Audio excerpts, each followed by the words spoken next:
Hi, welcome to e-learning chats with Angela, and today I'm joined by a very special guest called Adam Blackwood, and he's here as an e-learning consultant, and he's a specialist on all things e-learning. And today our topic is to talk to you about augmented reality, virtual reality. I know that augmented reality or virtual headsets have been around since sort of the 1960s. I think there's something called a telesphere mask, but they've not quite been adopted in the way in education as they should have been, I think. So do you want to tell us a little bit about these phrases, AR, VR, MR, XR?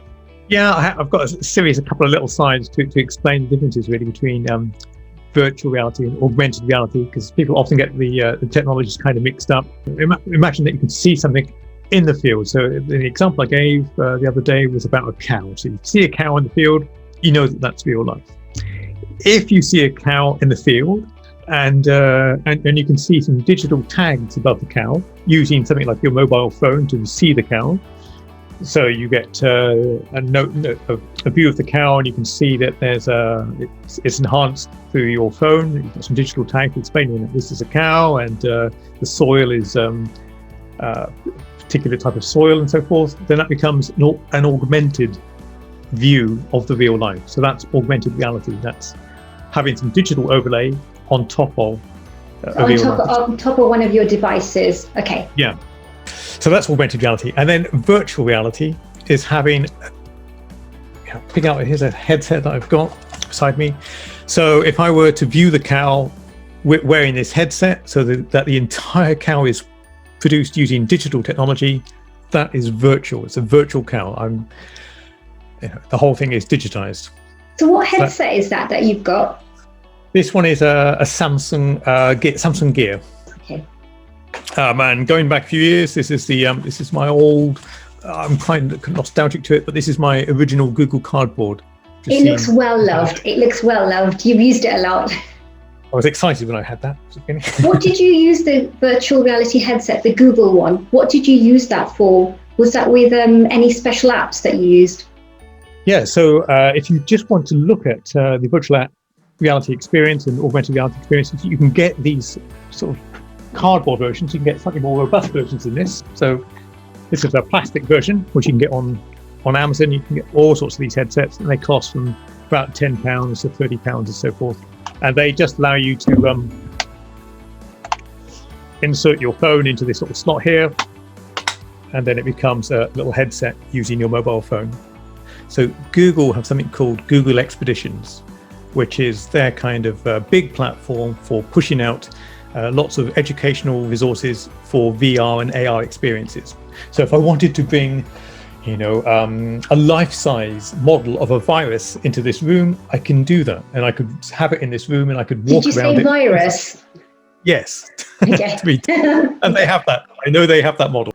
And the same with cells and so forth. If I want to bring up a cell into or a cutaway section of a plant cell or an animal cell, I could bring it into this room, and I could have the students walking around all viewing the inside of a cell.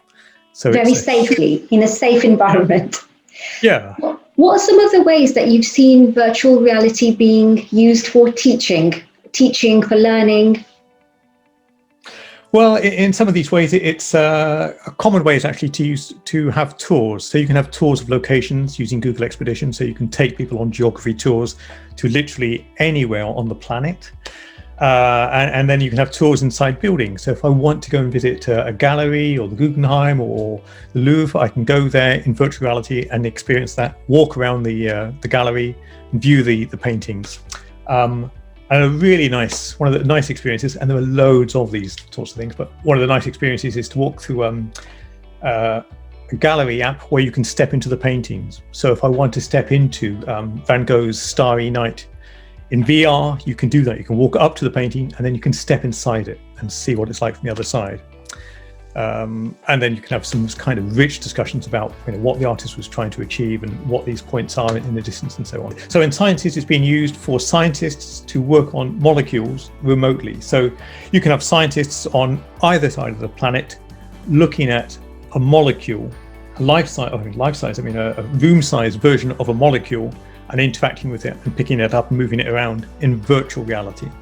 So these two scientists can step into a room and see a huge molecule and work with it pick it up. And these scientists could be on either side of the world. They don't have to be in the same space together because the technology enables them to do that. What about things like more practical subjects like farming or floristry or sort of like apprenticeship type courses?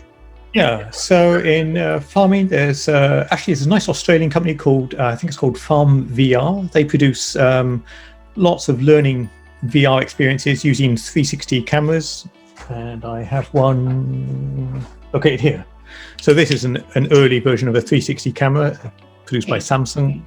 There are all sorts of these products on the market, and they cost around 150, 200 pounds.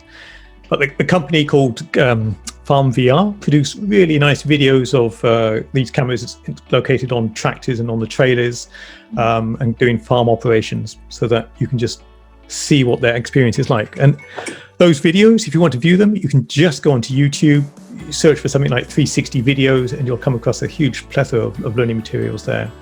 Another one I've seen for health and social care, Dementia UK, I think that's the charity in the UK, but they've produced a kind of VR experience. So if you're a student and you're trying to become much more aware of what dementia experience is like and providing that support, you can wear one of these little headsets, Google Cardboard headset, load up the app, and for about 10-15 minutes you'll get some idea of what it's like if you suffer from dementia. There's a university in Wales, and they got some of their students to do a project about empathy, and they got them to wear these headsets and look at what schools and the learning experience in terms of childcare is like in a Syrian school, to have a look at that side of learning. And then they took them to somewhere that's quite advanced and had a look at learning from the other end of the spectrum. But it allowed them to connect with people around the globe and build on their empathy skills.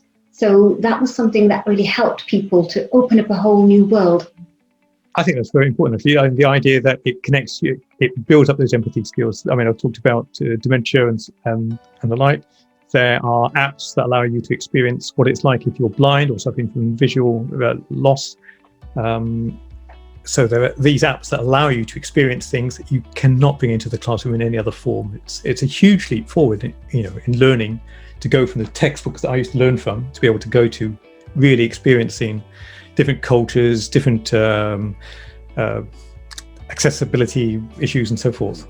Yeah, and I read that in terms of student engagement, that if you are able to interact with something as opposed to just read it, like if you were, instead of watching a YouTube video, if you put on a VR headset and if you're able to manipulate things and move things around and interact with it, that your retention is much more. You retain up to 40 to 60% of the learning, as opposed to if you were just looking at a handout or a sort of repository style resource. So I suppose in terms of student engagement, it's not just a gimmick, is it? It actually has an I think so. I mean, I have a little book on anatomy over there somewhere, but using these little augmented reality cubes, this is called a merge cube. I can turn this merge cube into a model of a heart. So I can view this heart and it will have augmented reality tags around it, and I can interact with the activities on this. So I can turn this cube into any little object that I want to for the students. They can physically hold it and look at it. As bizarre as that's difficult to do, as it is to describe on a video like this, it's what you can do. And I think that you mentioned in the past that there's some technologies where you can do more that sort of sensory experiences as well, aren't they? Can you tell us a bit about that? This is a series of slides just showing something called haptic technologies. So haptic technology is to do with touch and feel. So the person on the left-hand side of that screen has a pair of gloves, and they are holding an object. You can see that they've got their fingers, they've got precision grip there, they're holding perhaps a thread or a piece of wire, and they're pulling it apart. So that's generated, that feeling is generated using the gloves. Okay, and so similarly, technologies. Yeah. And that's going to be a very important development with VR and AR as these things go forward. Slightly more esoteric, I think, at the moment, these things to do with wind. So if I wanted to, I can experience the wind as I'm walking through an environment, or I can smell I can have virtual smells to, increase the view of the experience of what something's like. So, but I haven't seen those being used. I haven't seen smell and wind being used yet. Haptic technologies are very important. I think in some situations right now, at the moment, in terms of education where we are, people are just starting to explore Google Cardboards, and some people are investing in headsets, aren't they? Where do you see the technology going in the future, or how do you see people incorporating VR, AR, if at all, do you think, in teaching? I think at the moment it's, some of the work that we're doing at the moment is trying to get this technology being used effectively by teachers. And it's kind of just there at the moment. I mean, you can do this. There are some really nice websites and platforms that allow you to do that. But it's still a little bit of a kerfuffle to learn how to use one of these, take the images, custom this, and put it up onto a website. But once you've got those resources, they are phenomenal resources to use, and well worth investing in.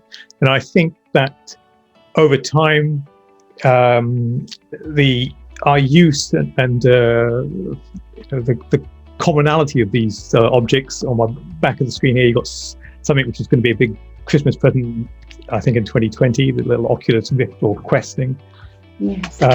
These sort of just become a lot more ubiquitous and a lot more kind of standard access. So one interesting thing you can do with these headsets is I can go into a cinema. I can have a cinematic experience using that headset, and I can invite friends, virtual friends, to sit in a cinema with me to view something.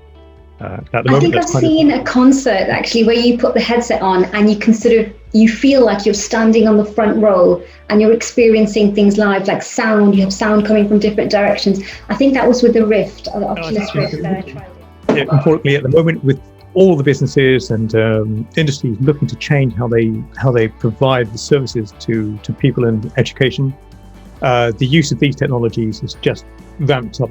They've become so much more important. And also the connectivity, to be able to virtually go to a concert, that's going to be a definite step. Or like sort of examine the inside of a dental procedure, where you've got dentistry students looking at what's happening on the inside, or people making dissections in biology. That's it. Yeah, so sort of very, very experiences in the past, potentially, where you'd have 30 students or however many students around a motor vehicle workshop or hairdressing salon or a dentistry workshop, trying to have a look at what the teacher's doing. But in this scenario, you can stop, pause, interact, and it's a very immersive experience, isn't it? Yeah, actually, there's some nice examples. One was using car engines as just a general slide here, but on the left-hand corner, there's a car engine there, and there's a gaming platform called Virtual Mechanics. So using that and a headset, I can go right into an engine in the VR headset, and you can do that with any object, any thing that you might choose to teach at the moment. And that might be quite advantageous as well. If, for example, you've got colleagues who may not have access to a physical workshop, where you've got a large cohort of students who physically cannot all fit in the same space. Whereas with this VR experience, they can access this at 24/7, anytime they want to. If they've got access to that technology, they can access it anywhere in the world. Yes, and from the tutor's point of view, it's nice because a lot of these platforms allow you to tag the content. So if I want to stick up some formative assessments in there, or some little notes about what students are looking at, they're fairly easy to do on different platforms. Yeah, I think I can see on the heart, there's some sort of tag on there where you've got information, haven't you, about the ventricles of the heart, the chambers. Yeah, so that's created using one of these little merge cubes that I showed you earlier. And you can create that kind of content for yourself. And there's a nice platform that allows students to create their own content for the merge cubes. So they can create their own augmented reality content if you're really trying to engage them. Well, that sounds really exciting. Students creating their own virtual reality content. Are there any last thoughts that you'd like to share as we sum up now? I would say absolutely. If you can't as an individual, then definitely as a department, invest in looking at this type of technology: augmented reality, virtual reality, 360 photographs. Getting one of these cameras in there, or one of these sorts of cameras in, a couple of £100 will get you on that path. The platforms that allow you to make use of them are very straightforward to use. You just need an introduction to them. Yeah.